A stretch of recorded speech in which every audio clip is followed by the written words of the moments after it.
Mummy, mummy, मैं छुप गया, मुझे ढूंढो।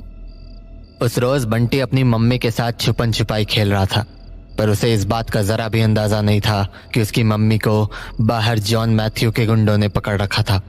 दरअसल जॉन मैथ्यू शहर से आया हुआ एक बिजनेसमैन था जो धीरे धीरे पखेड़ा गांव को हथियाता जा रहा था। मम्मी आ जाओ, मैं छुप गया हूँ।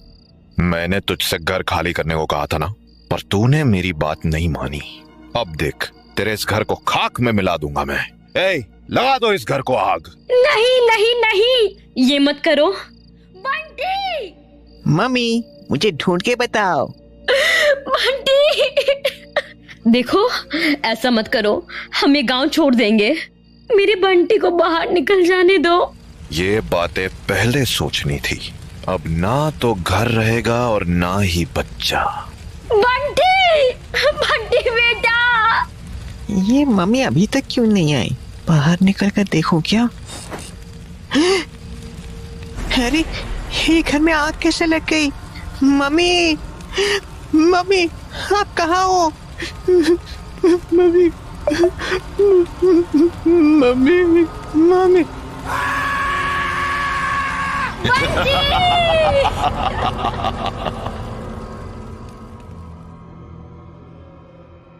मैं हूं कुंदन। ये बात कुछ साल पहले की है, जब मैं अपने नाना नानी के घर आया था और उस वक्त मेरे नाना जिंदा थे और मेरी नानी का असली रूप किसी को भी नहीं पता था। उन दिनों गांव में एक अजीब सा डर फैला हुआ था। एक एक करके गांव के बच्चे गायब होते जा रहे थे, पर मैं फिर भी हर शाम खेलने जाया करता था। तो एक शाम मैं और मेरा दोस्त डब्बू खेल कर घर लौट रहे थे, तभी हमें एक आवाज आई। ओए डब्बू, कुंदन। हाँ? इधर देखो, इधर। हाँ? छुपन छुपाई खेलोगे क्या? आ जाओ, आ जाओ, खूब मजा आएगा। अरे, ये तो बंटी है। चल कुंदन, खेलते हैं ना। तू पागल हो गया है क्या? तुझे पता है ना, ये घर जल चुका है और वो बंटी कैसे हो सकता है पागल? बंटी तो मर गया है ना। अरे पर वो सामने ही तो खड़ा है बंटी। चल ना, खेल कर आते हैं। नहीं, मुझे तो पक्का कोई गड़बड़ लग रही है। मुझे नहीं लगता कि हमें अंदर जाना चाहिए। तू ना पागल है, रह फिर यहीं, मैं जा रहा हूँ। बंटी, मैं आता हूँ। हाँ हाँ, आ जाओ, हम खूब मजे करेंगे। तो डब्बू अंदर बंटी के साथ खेलने चला गया और मैं बाहर खड़ा खड़ा उसका इंतजार करने लगा। बंटी, मैं तो आ गया, पर तू कहाँ है? अरे, मैं छुपा हूँ ना, ढूंढ के दिखा मुझे। अच्छा ठीक है, फिर मैं 10 से उल्टी गिनती गिनता हूँ, तब तक तू अच्छे से छुप जा।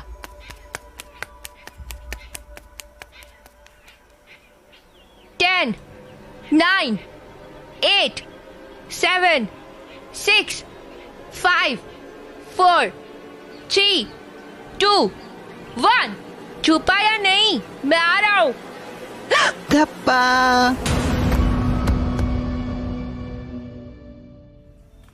ये डब्बू कहाँ रह गया? इतनी देर से वो अंदर ही है और अब तो कोई आवाजें भी नहीं आ रही। क्या करूं? डब्बू, डब्बू! मुझे तो डर लग रहा है, रात भी होने वाली है। मैं काम करता हूँ, जाके नानी को बताता हूँ। तो मैं भागकर नानी के पास चला आया और उनसे बोला, नानी, मुझे आपसे कुछ बात करनी है। अरे कुंदन, क्या हुआ तुझे? इतना डरा हुआ क्यों है? वो मैं डब्बू के साथ खेलने गया था ना, तो हम दोनों घर ही आ रहे थे, तो वो जला हुआ घर है ना, वहां से बंटी की आवाज आने लगी और फिर डब्बू अंदर आ गया और वापस नहीं लौटा। यही हुआ ना? आपको कैसे पता? सब जानती हूँ मैं।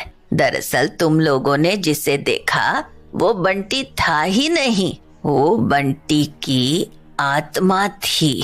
हाँ, वही ना, मैंने डब्बू से बोला था कि मुझे कुछ गड़बड़ लग रही है। हाँ हाँ, तू बहुत होशियार है ना, तुझे तो सब पता है।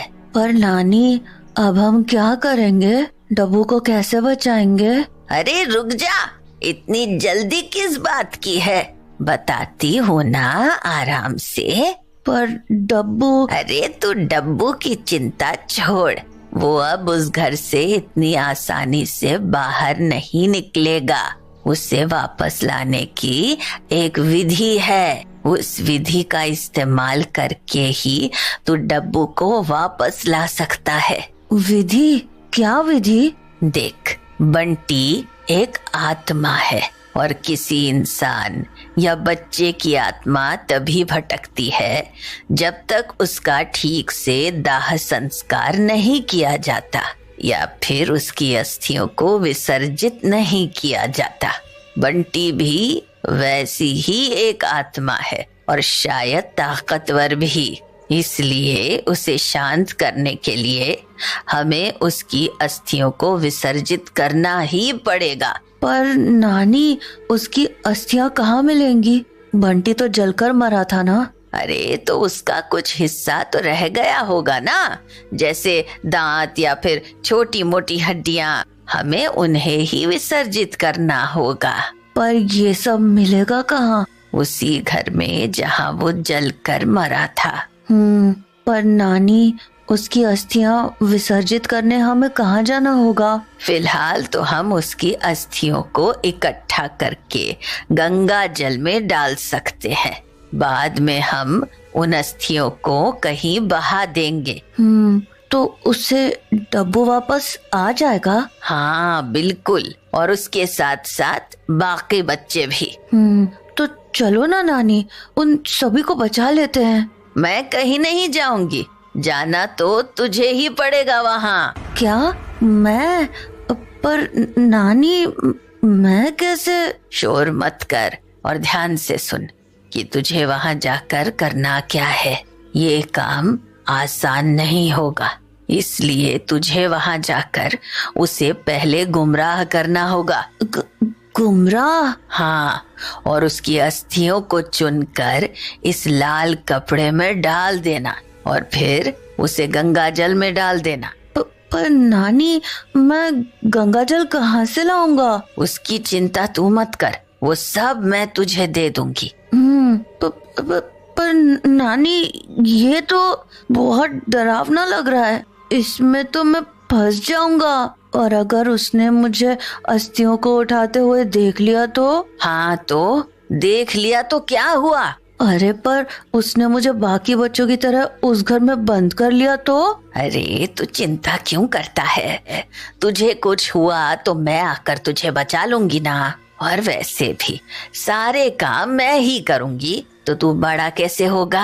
हाँ, अब चल मेरे साथ, मैं तुझे सारी चीजें दे देती हूँ जो तेरे काम आएंगी। तो नानी से गंगा जल का कलश और वो लाल कपड़ा एक बैग में लेकर मैं वापस उसी घर के पास पहुंच गया और वहां बंटी मेरा इंतजार कर रहा था।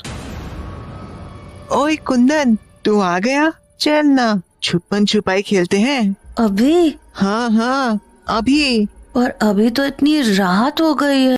अरे तो रात में तो और भी मजा आएगा ना, आजा। ठीक है, आता हूँ, पर मेरी एक शर्त है। शर्त? कैसी शर्त? पहले मैं छुपूंगा और तू मुझे ढूंढना। ठीक है। और एक और शर्त। अब क्या है? तू ना ऊपर जाकर 50 तक गिनना। ये तेरा घर है ना, तो तुझे तो सारी छुपने की जगह पता होगी, इसीलिए मुझे छुपने के लिए ज्यादा टाइम चाहिए। ठीक है, चल आजा, खेलते हैं फिर। तो बंटी की बात मानकर मैं घर के अंदर चला गया। अंदर से घर बिल्कुल खाली सा था और दीवारें जलकर काली हो रखी थी। मेरे दोनों तरफ से 2 रास्ते अलग अलग कमरों को जा रहे थे। हाँ? मेरे ठीक सामने एक सीढ़ी ऊपर की ओर जा रही थी। मैं उन सीढ़ियों को देख ही रहा था कि मुझे ऊपर से एक आवाज सुनाई पड़ी। कुंदन, छुपने की जगह ढूंढ लो, मैं गिनती खत्म होते ही आ जाऊंगा। हाँ ठीक है। मैं जानता था कि मेरे पास वक्त बहुत कम था, तो मैंने अपने जेब से टॉर्च निकाली और उसे जलाकर अपने बाईं ओर वाले कमरे में चला गया।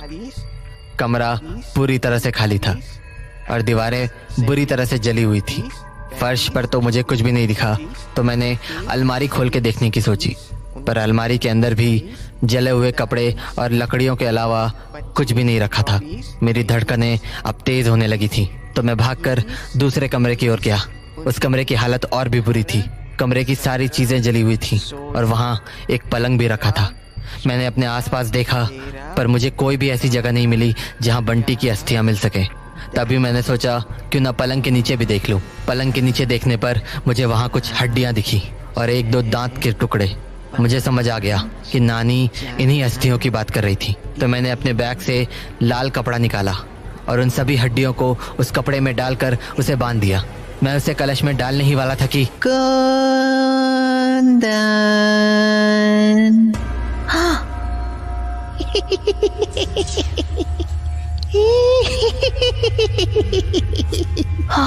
तुम पकड़े गए।